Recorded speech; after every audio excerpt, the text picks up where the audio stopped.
All right, welcome back to MLB Central. Ruben Amaro Jr., Robert Flores here. Mark, I know you want to take a closer look at a player, as I said, going to break. He's one of the better players in the league, and probably it would surprise a lot of people just how highly regarded he is among some of the metrics, WAR, for instance, of just how good Ha-Seong Kim is.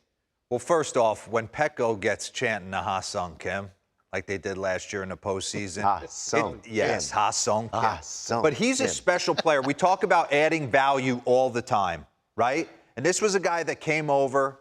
He was a 30-30 guy in the KBO. Came over, scuffled a little bit offensively, but added a ton of value. Let's get into it. I want to dive in on the base running Ruben Amaro was talking about. Does everything right. Defense, versatility, second base, shortstop, third base, doesn't matter.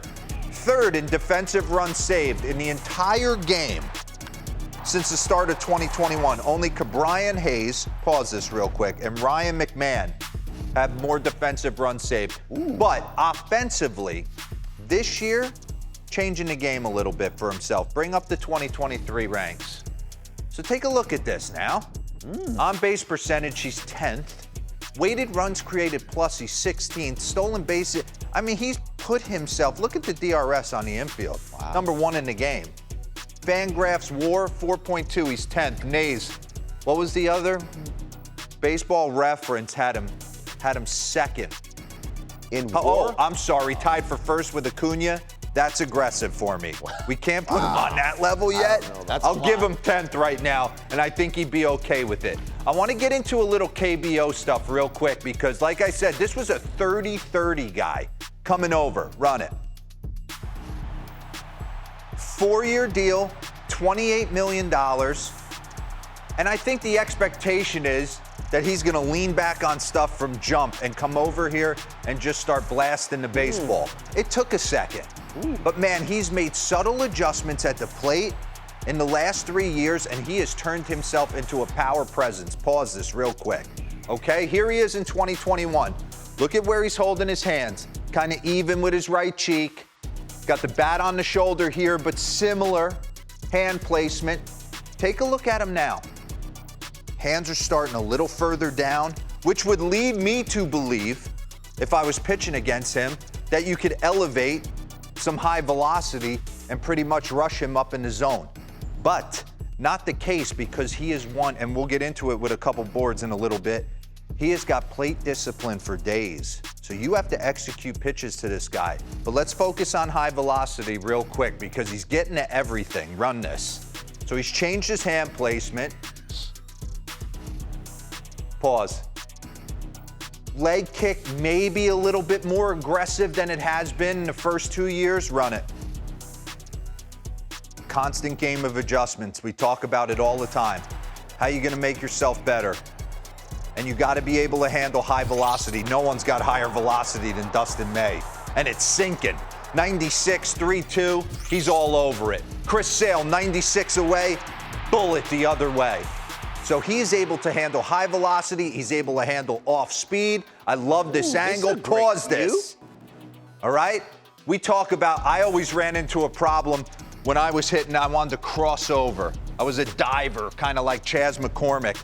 I used to set up a bat in pregame during all my routines because if I crossed over too much, twist my ankle and I hurt myself and wouldn't be able to play. So I wanted to focus on staying square, so I knew where my bat head was all the time. He starts a little open. Run this. Pause. I mean, perfect position right here. Loaded into his backside. Run it. Pause. Take it back 1 click. Not overstriding. Nice piece of hitting right here. So he's handling high velocity. He's handling off-speed stuff as well. Run it. And I want to go into a Zach Wheeler at bat, and then we'll come off with a couple boards because he has got some peepers as well. So 95, kind of right at the top of where he can handle it. Nasty slider, 1-1. Look at JT just set it up back there. Bang, ball, 2-1. He didn't like it, 97. He's looking to launch, and then he executes a nasty slider, and he's able to drive it out of the ballpark in Citizens Bank Park. Bring up the two boards real quick on pitches. Look at this. Weighted runs created plus leader since the start of June 15th. You got Ohtani, Matt Olson, Freddie Free, and Ha-Seong Kim. Bring me up the next two. Pitches per plate appearance. Check this out.